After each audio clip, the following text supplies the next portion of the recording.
Hello student. आज मैं BA first year में जो टॉपिक शुरू करने जा रही हूँ वो है बाल गंगाधर तिलक के जो स्वराज्य के संबंध में विचार हैं, इस पे आज हम चर्चा करेंगे। बाल गंगाधर तिलक, कल मैंने आपको बताया था कि स्वराज्य के संबंध में जो चिंतन रहा बाल गंगाधर तिलक का, इस पर उन्होंने जन चेतना जागृत करने के लिए एक नारा दिया था, स्वराज्य मेरा जन्मसिद्ध अधिकार है। मेरा स्वराज्य जब तक मेरे अंदर जिंदा है, मैं कमज़ोर या बूढ़ा नहीं हो सकता। कोई भी हथियार इस हौसले को पस्त नहीं कर सकता, कोई आग इसे जला नहीं सकती, पानी की धारा इसे भिगो नहीं सकती, हवा के तेज झोंके भी इसे सुखा नहीं सकते। हम स्वराज की मांग करते हैं और हम इसे लेकर रहेंगे।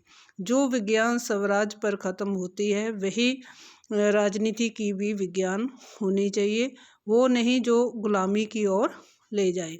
राजनीति का विज्ञान ही देश का वेद है। मैं आपकी अंतरात्मा को जगाने आया हूँ। मैं आप सबको झूठे मकारों ठगों के झांसों से बाहर निकालने आया हूँ। बाल गंगाधर तिलक ने अपने इस नारे के अंतर्गत जन चेतना जो है लोगों में इस आधार पे जागृत करने का प्रयास किया। उन्होंने समझाया, लोगों को जागरूक किया कि स्वराज्य का मतलब कौन नहीं जानता, कौन स्वराज्य नहीं चाहता। अगर मैं आपके घर जबरन घुस जाऊं और आपकी किचन को कब्जे में ले लूं तो क्या आप इसकी इजाज़त देंगे? नहीं, नहीं ना। मेरे घर की तमाम मसलों पर मेरा अधिकार होना चाहिए। एक सदी गुजर गई लेकिन अंग्रेजी हुकूमत अब भी हमें स्वराज्य के काबिल नहीं मानती। लेकिन जब हम अपनी लड़ाई खुद लड़ेंगे, जब इंग्लैंड भारत का इस्तेमाल कर बेल्जियम जैसे छोटे राष्ट्र को बचाना चाहता है, फिर वो हमें किस मुंह से स्वराज्य के काबिल नहीं मानते। जो लोग हमें गलत ठहरा रहे हैं वो लालची और हमारे विरोधी हैं, लेकिन इससे हमें विचलित नहीं होना चाहिए। हमें एकजुट होकर अपने अधिकार की मांग के लिए एकजुटता दिखाते हुए अपने स्वराज्य की प्राप्ति के लिए संघर्ष करना होगा।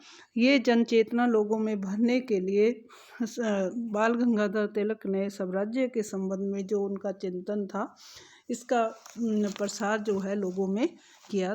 तिलक का मानना था कि स्वराज्य मनुष्य के अधिकार के साथ साथ उसका धर्म भी होता है। वे राजनीतिक और आध्यात्मिक दोनों ही प्रकार की स्वतंत्रता तिलक चाहते थे। स्वराज्य को अपना लक्ष्य मानकर उन्होंने अपने इसका उद्देश्य निश्चित किया कि स्वराज्य हमारा एक लक्ष्य है। उन्होंने अपने आध्यात्मिक दृष्टिकोण के अनुसार स्वराज्य को मनुष्य का एक अधिकार मात्र नहीं माना बल्कि धर्म भी मानते थे।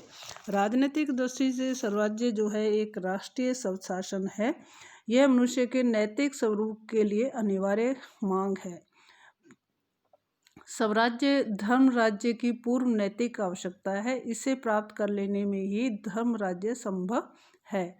नैतिक दृष्टि से स्वराज्य का अर्थ उन्होंने स्पष्ट किया कि आत्मनिर्भर सब धर्म पालन के लिए आवश्यक है कि जनता की नैतिक भावनाएं तथा आत्मा की आवश्यकता के अनुसार समाज और राजनीतिक व्यवस्था ऐसी होनी चाहिए जिसमें ऐसी व्यवस्था का नाम है कि स्वराज्य है वह प्रत्येक व्यक्ति का धर्म है। आध्यात्मिक अर्थ में उन्होंने स्वराज्य का अर्थ बताया कि आंतरिक और आध्यात्मिक स्वतंत्रता आनंद की उपलब्धि है। स्वराज्य सामाजिक व्यवस्था का एक आधार है। राष्ट्र स्वराज्य होने पर ही प्रगति कर सकता है। इसके अभाव में औद्योगिक उन्नति, शिक्षा तथा समाज सुधार नहीं किए जा सकते। इसकी धारणा एक प्राकृतिक सिद्धांतों पर आधारित है कि अगर हमारे पास स्वराज्य होगा, हमारा अपना शासन होगा, अपने लोग होंगे, तो वो हमारे समाज की जो अपेक्षाएं हैं, जो समस्याएं हैं, जो मांगे हैं, उसके अनुसार व्यवस्था करने के लिए का कर्तव्य समझेंगे। वे एक तिलक जो है वे एक राजनेता नहीं थे, वे तो संस्कृत व शास्त्रों के भी विद्वान थे उन्होंने आत्मा की प्रगति के लिए स्वराज्य को जन्म सिद्ध अधिकार बताया। वे स्वराज्य को धर्म और कर्तव्य के रूप में देखते थे। तिलक का स्वराज्य उनकी भारतीय संस्कारों और संस्कृति की देन था। उनके अनुसार देश में किसी भी प्रकार की सामाजिक, राजनीतिक, आर्थिक, सांस्कृतिक और आध्यात्मिक प्रगति की पहली शर्त स्वराज्य है। सामाजिक सुधार से पहले राजनीतिक सुधार होना चाहिए। स्वराज्य राष्ट्रीय एकता और राष्ट्रीय प्रतिष्ठा की नींव है। सन 1895 में तिलक ने शिवाजी उत्सव की महत्ता को बताते हुए कहा कि शिवाजी महाराज की स्वराज की नींव रखी। सैकड़ों वर्ष के बाद उन्होंने पुणे देश में स्वराज और सर्वधर्म की स्थापना की। स्वराज्य देश के लिए एक ऐतिहासिक आवश्यकता है। तिलक का नारा था, सबसे पहले स्वराज्य और स्वराज से पहले कुछ भी नहीं। स्वराज हमारे राजनीतिक जीवन की शुरुआत है, वह हमारी भावी समृद्धि का आधार है। शासकों का स्वदेशी होना ही पर्याप्त नहीं है, इसका मापदंड यह भी है कि जन साधारण के हाथ में कितनी सत्ता है। रूस और जर्मनी भी स्वराज्य के उदाहरण नहीं हो सकते, क्योंकि वहाँ भी सत्ता आम जनता के हाथ में नहीं है। स्वराज्य में अपने शासकों को स्वयं जनता चुनती है, भले ही वह निर्वाचित उतने कुशल न हो, परंतु राज तो जनता की इच्छा के अनुसार ही किया जाएगा। अपना शासन अपनी इच्छा अनुसार चलना चाहिए। यदि हम पूरी मेहनत करते रहें तो ऐसा राज्य हमें जरूर मिलेगा। इस स्वराज के लिए हमें संघर्ष करना होगा, एकजुट रहना होगा। होम रूल हमारा अधिकार है, यह हमारा धर्म है।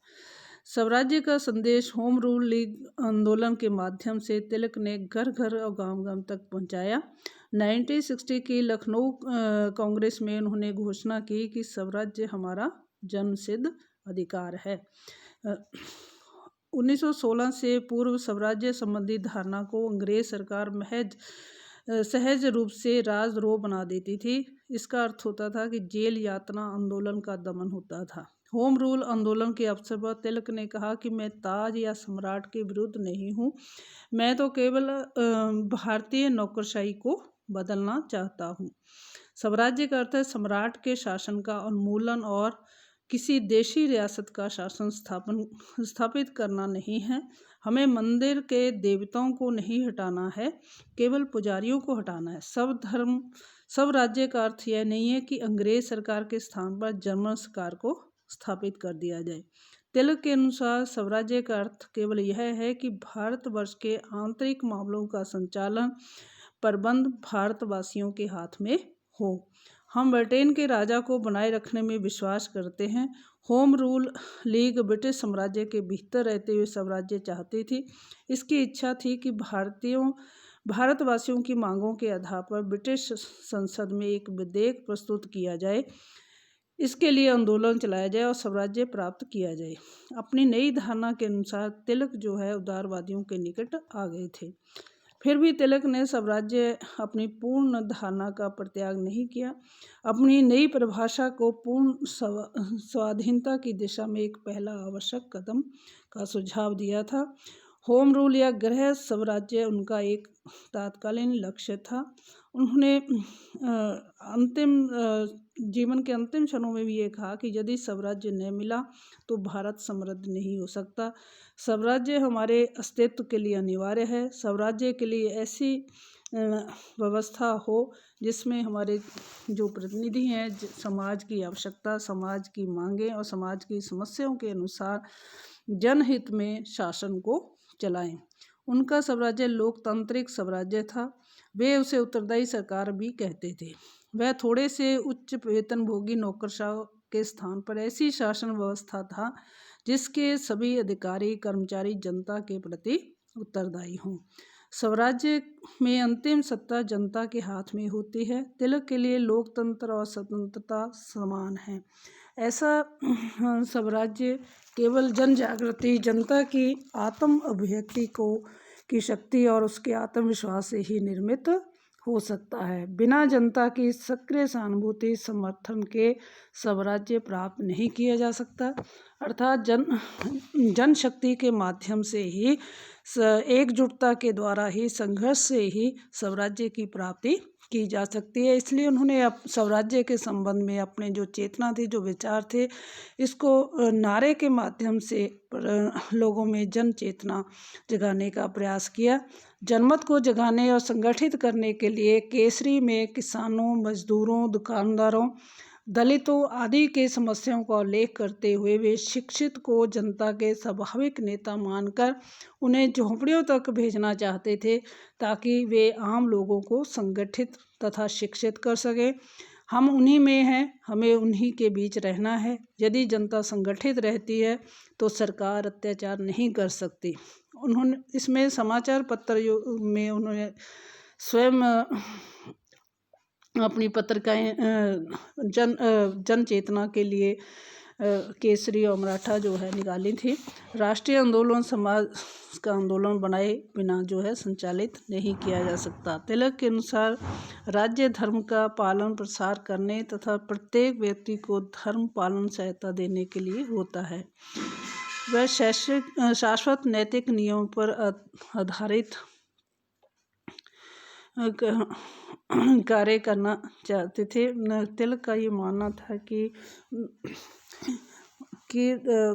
भारत को स्वराज्य की जो है भारत स्वराज्य बने और एक जन आंदोलन के द्वारा हम इस लक्ष्य को प्राप्त करें। अपनी एकजुटता के द्वारा जो है इस लक्ष्य को प्राप्त करके हम भारतवर्ष की अतीतकालीन सांस्कृतिक विरासत ही उसके भविष्य का निर्माण कर सकती है। इसी के साथ आज का टॉपिक यहीं ख़त्म होता है। धन्यवाद।